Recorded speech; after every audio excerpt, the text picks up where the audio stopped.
8 coisas que você precisa saber sobre a final da Copa América.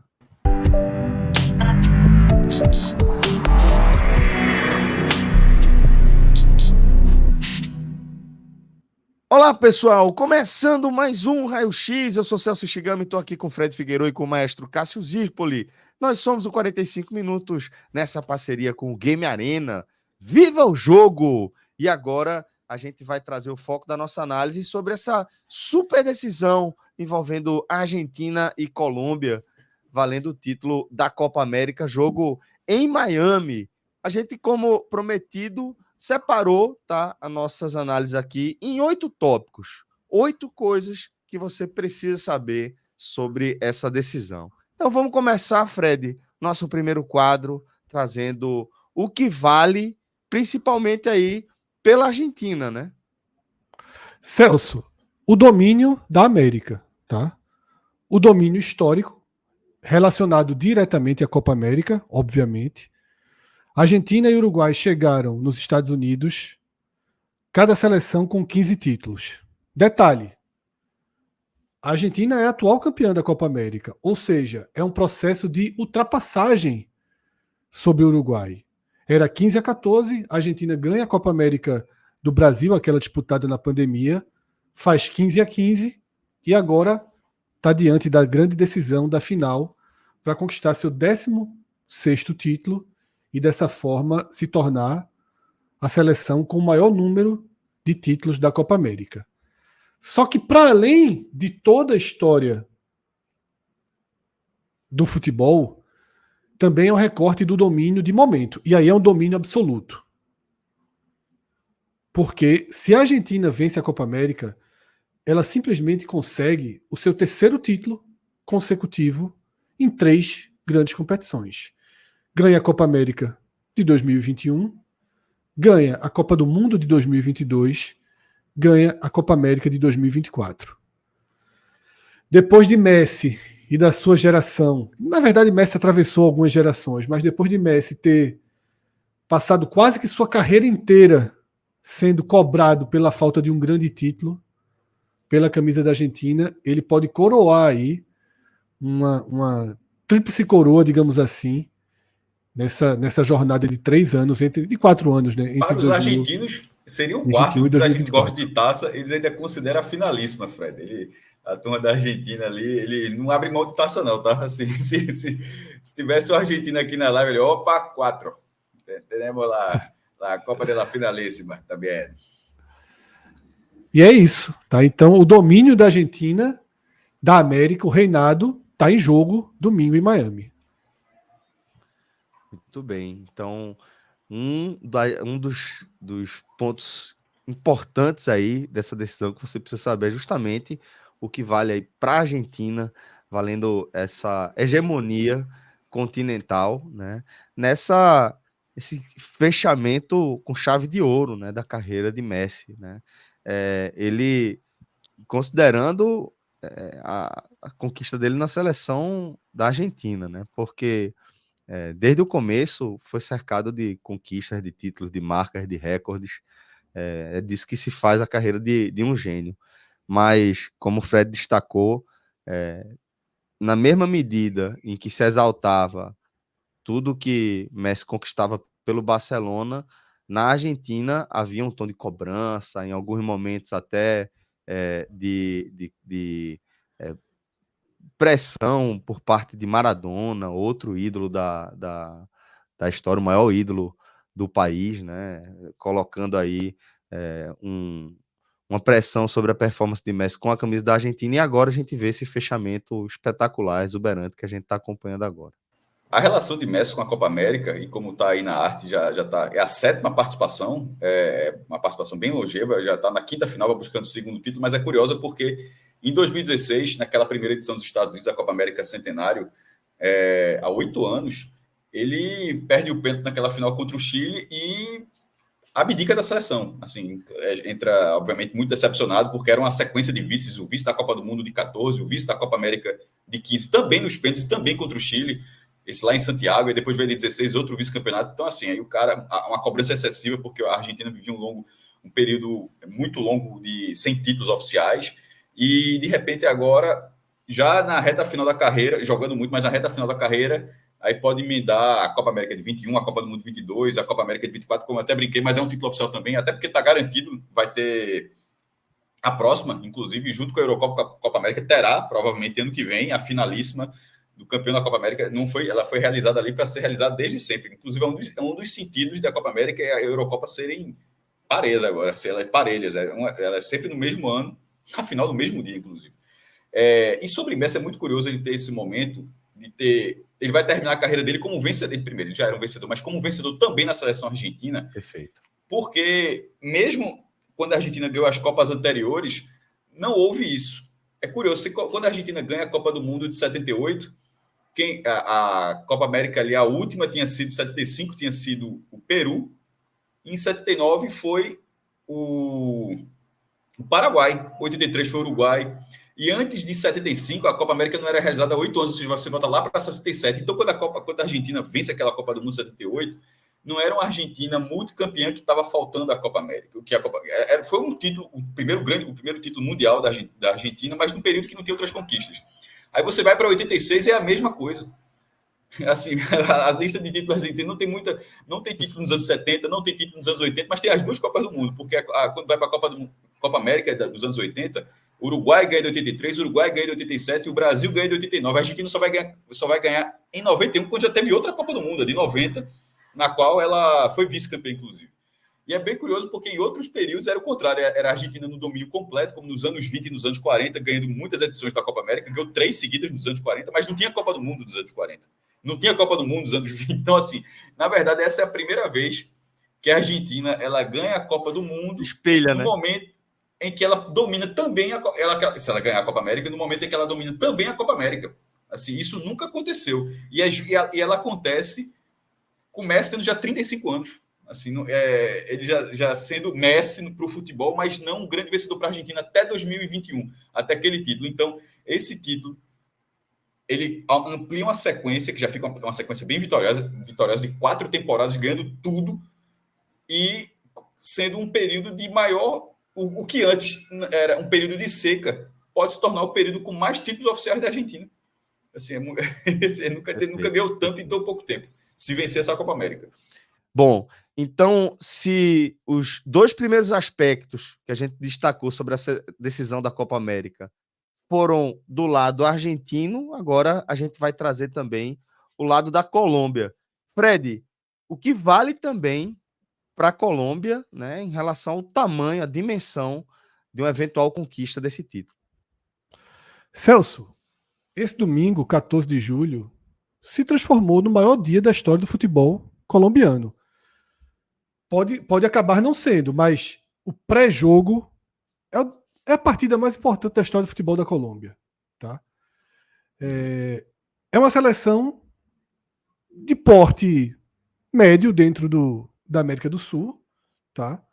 Historicamente, talvez dispute com o Chile ali, a 4ª posição do continente. O Chile fez uma história na Copa América recente maior do que a Colômbia fez em toda a sua história. Tá?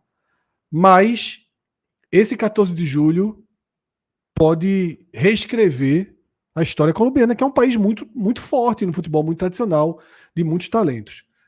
Até hoje a Colômbia tem um único título da Copa América, que foi em 2001. Tá? Já são 23 anos.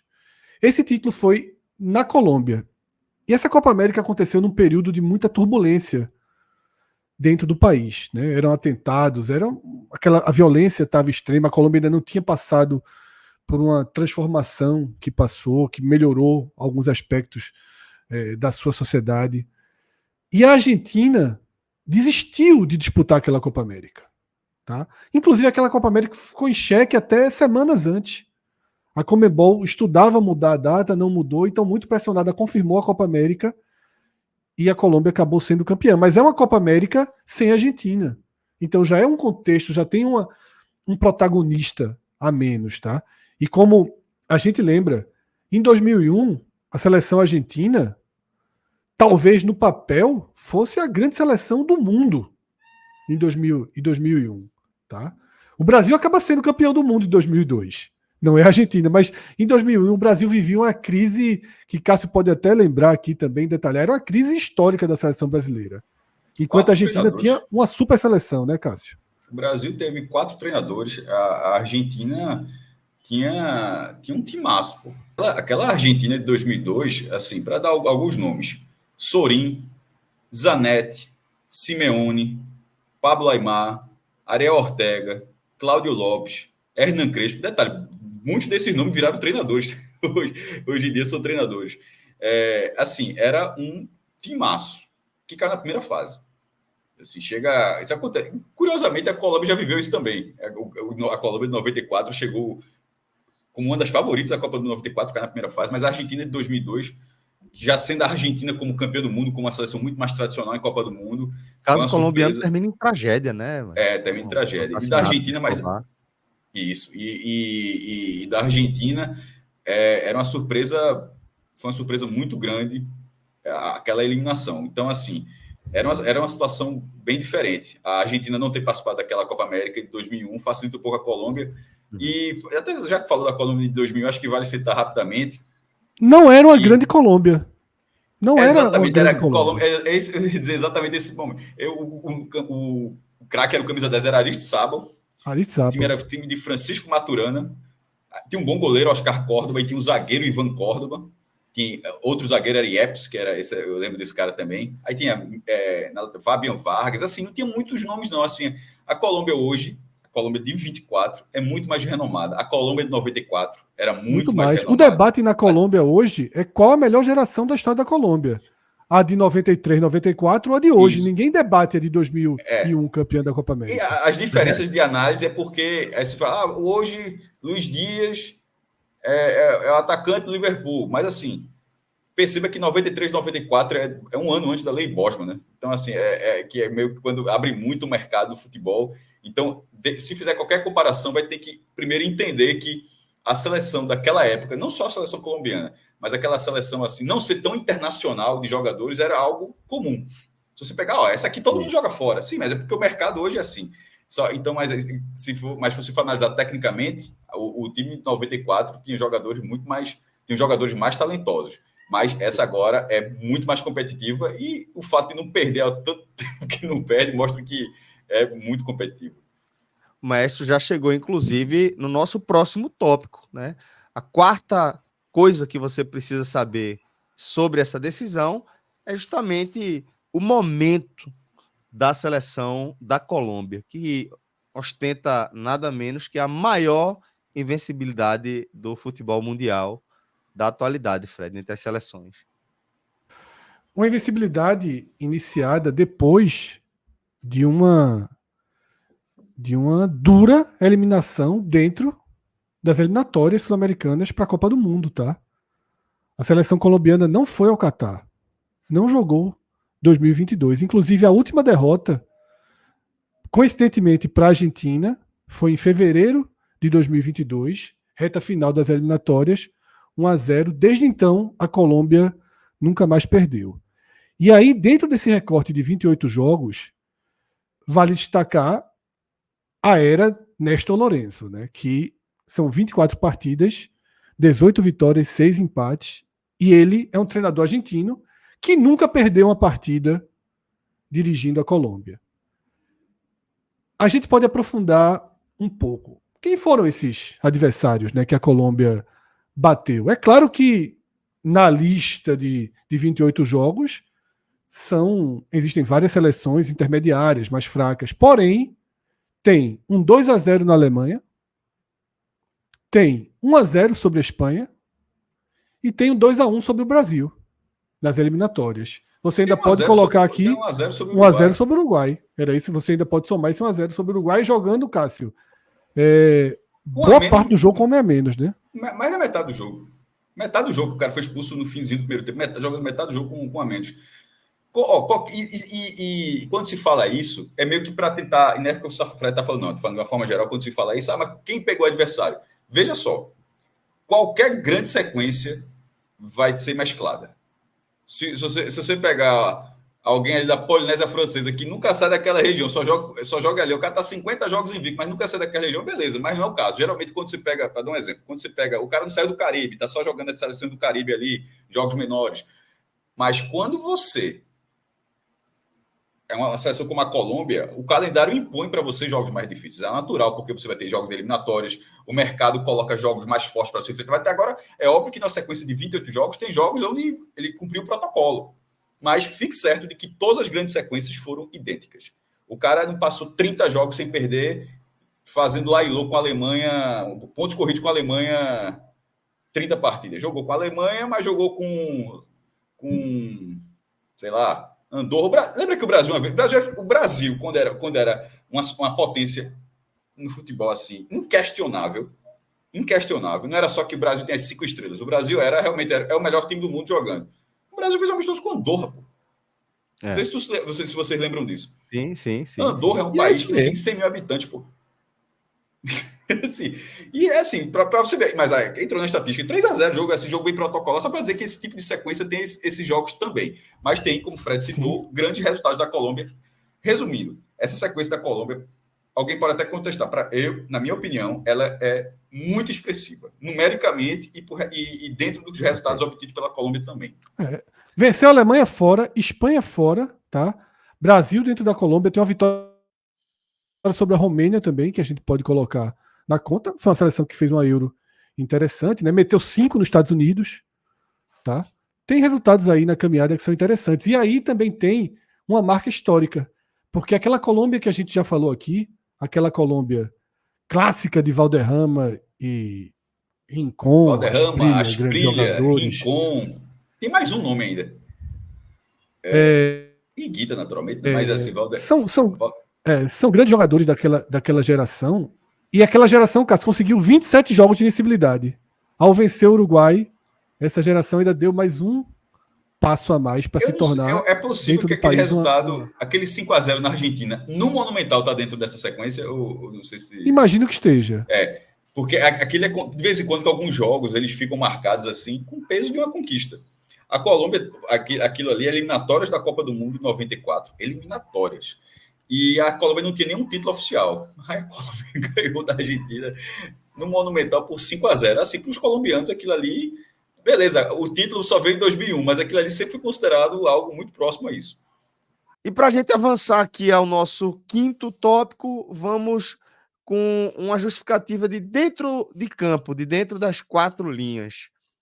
Rames Rodrigues, um veterano já, né? Agora nessa Copa América, um cara que vai explodir ali na Copa do Mundo de 2014, fazendo golaços, indo para no Real Madrid, e que agora, apesar de não viver o melhor momento de sua carreira no clube, né, reserva do São Paulo, o que ele está fazendo nessa Copa América é de tirar o chapéu mais uma vez, né? Que torneio está fazendo o Rames Rodrigues, né, maestro? Veja só, Celso. Ele já foi premiado em 4 partidas como melhor em campo, além desses números que estão aí, 6 assistências e 1 gol. E só jogou 5, tá? Só 3 da primeira fase e 4 semifinal. Em 4 ele foi eleito melhor em campo. Se a Colômbia for campeã, ele será o craque da Copa América. Se a Colômbia não for campeã, eu não descarto a chance dele ser eleito o craque da Copa América, mesmo a Colômbia sendo vice. Claro que a marca Messi é muito forte. Messi ganhou todas as bolas de ouro e prêmios, 99% com toda a justiça, mas a última não foi, na minha opinião. A última foi muito no piloto automático, numa eleição, no método de eleição falha, e que poderia ser dessa forma. Messi ele foi eleito, marcou um gol no 2-0 contra o Canadá e vinha tendo uma participação discreta nesse momento da Copa América. Eu digo isso porque na Argentina, para ser o craque, deveria ser Lautaro, inclusive, o artilheiro da Copa América. Se fosse para ser... A Argentina vai ter o craque da Copa América, deveria ser Lautaro Martínez. É o artilheiro da competição, um jogador muito arisco e um cara muito presente nessa edição. Não é, quando se fala o craque da competição, não é o melhor cara que desempenha a prática do esporte na competição, porque aí não teria discussão, seria Messi, mas é quem pelo que foi feito na competição. E pelo que foi feito na competição, Messi teria que fazer muito na final, e não só ser campeão. Então, assim, eu estou falando isso para deixar bem claro que eu acho que James Rodrigues, 10 anos depois do surgimento dele na Copa do Mundo de 14, quando ele foi artilheiro da Copa, e que Messi foi bola de ouro da Copa do Mundo, é curioso isso, assim, naquela Copa do Mundo do Brasil, Messi eleito melhor e James Rodrigues um dos destaques daquela Copa 10 anos depois, carreiras bem diferentes, a carreira de James nunca, embora ele tenha passado em grandes clubes, como Real Madrid, Bayern de Munique, hoje está no São Paulo, que é um dos maiores vencedores do país, ou o maior vencedor do país, enfim, mas não deslanchou. Ele passou por esses clubes sem deslanchar. Enquanto Messi, ele, na carreira dele no Barcelona, você até esquece depois o PSG e o Inter Miami, que talvez nem precise para contar o que ele fez no futebol. Mas na Copa América de 2024, a chance de James Rodrigues não ser o bola de ouro talvez seja piloto automático mais uma vez. Porque se for por uma questão de análise técnica do que foi feito, me parece muito difícil alguém justificar. E perceba que eu estou falando isso antes da final, tá? Aí Messi vai e faz o hat-trick. Aí ele vira o craque da Copa América. Se o cara vai na final e faz 3. Mas se a final for 1-0 Argentina, outro gol do Lautaro. Assim. Exatamente. Tá entendendo? É isso que eu estou falando. Depende do roteiro da final, né? Isso. Tirando uma atuação fora, com o Mbappé fazendo 3 gols na final da Copa de 22, assim, ficou um triz aqui de repente da França ser campeã, uma atuação daquele nível, e como a atuação de Messi foi muito boa naquela final também. Então, assim, tirando a atuação desse porte, eu acho que será James. Se é de roteiro que depende. Detalhe, ele não pode ser expulso, tá? Ele não pode fazer uma grande bobagem também, só vai dizer assim, porque pesaria contra ele. Mas se ele tiver uma atuação normal e Messi tiver uma atuação normal, eu não acho que o resultado final da competição seja a justificativa para dizer, ó, tu é o campeão, então tu é a bola de ouro. Não é assim. Até porque há muito tempo não é dessa forma. Tem um outro personagem, além de James Rodrigues e Messi, que eventualmente pode até pintar como o grande jogador dessa Copa América, dependendo do roteiro, né? E é isso que eu estou falando. Concordo com a análise do maestro que, mesmo em caso de uma derrota da Colômbia, precisaria, dada a performance de James Rodrigues até aqui, de um roteiro. E um dos roteiros que pode surgir, Fred, é o de Emiliano Martínez, essa máquina pegadora de pênalti, um cara que é o mestre de entrar na mente do adversário, né? E que tem esse retrospecto que, meu velho, assim, fala por si mesmo, né? Mudaram a regra por causa dele, Celso, e não adiantou. Se tornou, Celso, uma arma da Argentina. A Argentina, basicamente, agora passou a jogar pelo empate nos confrontos eliminatórios de Copa América e de Copa do Mundo. Desde que Martínez assumiu o gol da Argentina, a Argentina nunca mais perdeu uma disputa de pênaltis. Simplesmente. Nas últimas 4 disputas de pênaltis, ele defendeu 3 da Colômbia na Copa América de 2021. 3 da Colômbia. Defendeu 3 da Holanda na Copa do Mundo de 22. Desculpa, 2 da Holanda na Copa do Mundo de 22. 2 da França na Copa do Mundo de 22. E nessa Copa América já precisou dele. Nessa Copa América, a Argentina, para se classificar contra o Equador nos pênaltis, precisou de mais uma defesa do seu goleiro, que completou assim 4 vitórias em 4 disputas de pênaltis, 8 defesas em 18 cobranças. Tá? Espetacular. Você vê até que são poucas cobranças, não precisa chegar nas 20, não. Porque ele resolve antes, né? A Argentina em 4 disputas por pênalti só foram 18 pênaltis contra o gol dela, porque de fato ele tem feito toda a diferença. E num jogo como esse, Celso, você ter meio que quase que uma garantia do empate é importantíssimo, tá? É algo que para mim é uma arma da Argentina e é um personagem que precisava estar aqui. Tá? Porque gera desconforto durante o jogo, pô. Se na reta final você não fica confortável, tá 0-0. A Copa América ela tem essa particular. Se bem que na final tem prorrogação, eu ia até falar do piloto automático. A Copa América é tão maluca que a final é outro regulamento. Tem prorrogação. Sim, mas assim, nos minutos finais, o cara te segurar o empate não adianta muito. Capaz de ser por causa dele também. Mas vamos lá. Agora, outro aspecto que a gente precisa saber também, antes de a bola começar a rolar, é como os times chegaram lá. Então, Fred, vamos falar das campanhas, tá? De Argentina e de Colômbia até aqui. São campanhas muito parecidas em relação a desempenho, derrota e vitória, empate, né? Na verdade, nenhuma delas perdeu, são 4 vitórias e um empate para cada uma dessas seleções. Eu destacaria que o caminho da Colômbia passou por provações maiores, tá? A Colômbia precisou enfrentar o Brasil num jogo que valia muito, porque valia a primeira posição do grupo, e ter o Panamá nas quartas de final, e depois precisou passar pelo Uruguai, que era uma das grandes seleções, talvez até para muita gente a principal seleção que chegava para essa Copa América, não mostrou esse futebol todo, e a Colômbia, né, como o Cássio já Mostrou tratou na aqui, primeira fase. Mas sim, contra o Brasil e contra a Colômbia, de fato, ficou devendo. e a Colômbia conseguiu segurar o Uruguai, fez 1-0, perdeu um jogador e teve muitas chances de fazer 2-0, claro que em contra-ataques, mesmo com um homem a menos. Tá? Então, a Colômbia ela passa por uma provação maior. Fez muito mais gols também, porém, nesses gols aí, o Panamá desequilibrou a conta. Tá? A Argentina enfrentou adversários mais fracos, né? Enfrentou o Chile no momento de uma curva muito negativa da seleção chilena, o Peru mal. Tá? O Canadá ainda é o Canadá, e o Equador, que esse sim conseguiu, na última bola ali, no finalzinho, elevar a atenção da Argentina na Copa América. Né? Mas são campanhas bem equilibradas. Eu diria que a Colômbia fez mais para chegar, por passar por Brasil e Uruguai. Tá? A Argentina pegou só os coadjuvantes ali, visto que o outro ator principal seria a própria Colômbia. Né? E como o Cássio já trouxe aqui ao longo do programa, destacando Lautaro Martínez, né, com 4 gols artilheiro da Copa América. Isso. 4 de 8 que a Argentina fez, né? Ele fez metade dos gols argentinos. Isso. Eu estou na linha de Fred. A campanha da Colômbia foi mais consistente. A Argentina, ela pega o Chile, que seria um adversário duro, mas o Chile acabou sendo uma decepção nessa competição.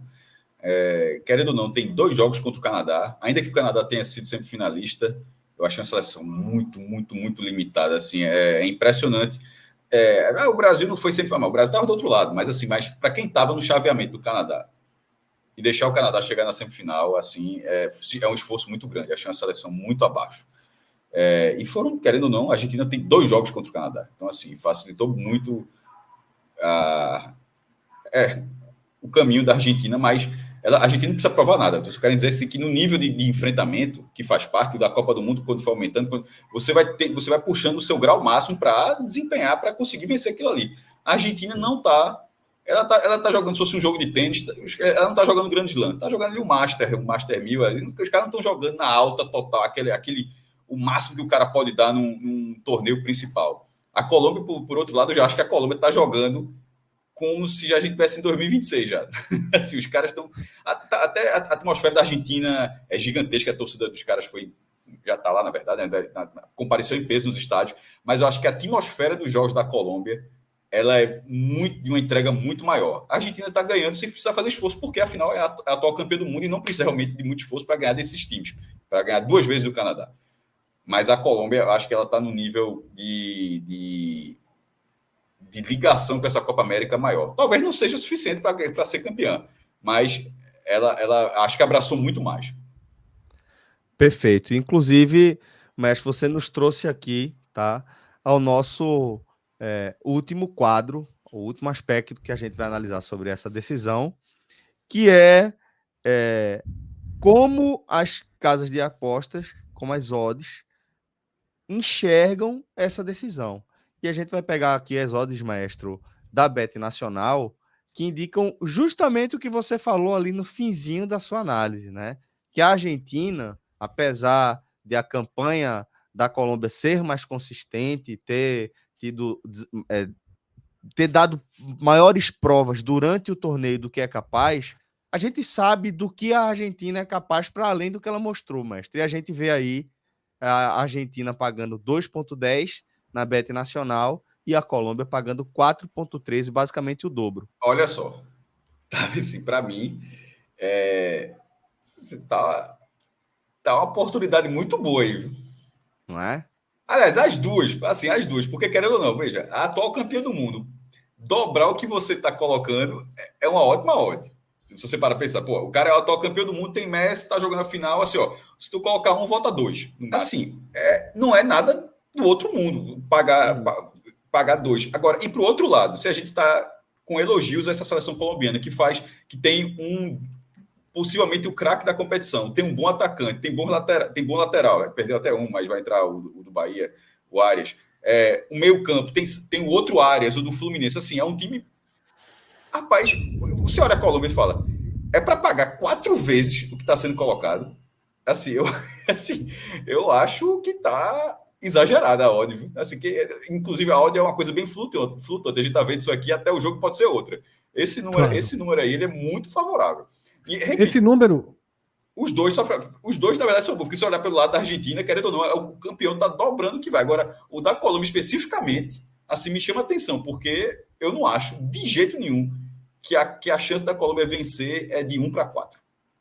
Esse número, ele é um número captado na Bet Nacional em torno de 50 horas antes da decisão, tá? E são odds para o tempo normal, certo? Para o tempo normal. Eu destaquei ainda, Celso, umas 3 odds que eu achei muito interessante no desdobramento das apostas dentro do site da Bet Nacional. Primeiro, um gol de Messi a qualquer momento do jogo, tá? Pagando 2,94. Messi é batedor de pênalti da Argentina. Messi bate falta muito bem. Isso. Então, para mim, é uma aposta bem interessante. A gente viu aqui. James Rodrigues é simplesmente o líder em assistências na Copa América, e mais do que isso, superou o número de Messi na Copa América passada, com um jogo a menos, né? Foram 6 assistências, tá?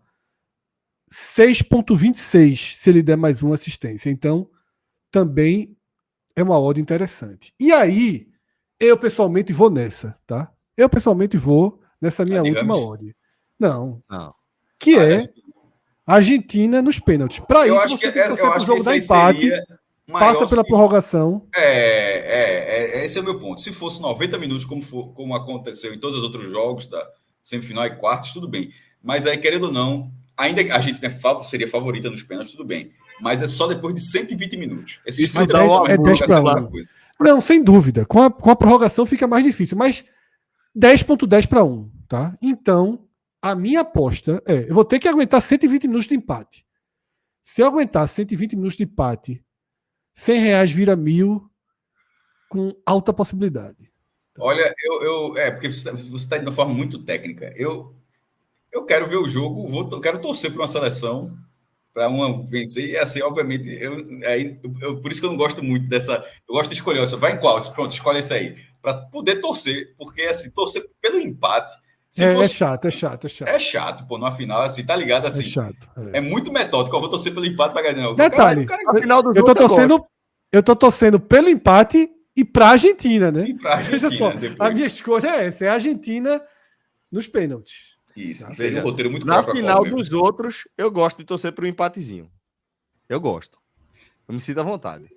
Não, só se der empate, você vai dar nos pênaltis, assim, mas eu gosto de escolher. Então, a final dos outros, você escolhe um favorito. Por exemplo, eu tenho né, nesse domingo, eu fiz até um enquete no meu perfil no Twitter para ver que cada um escolhesse a opção, para escolher as 2 seleções das finais.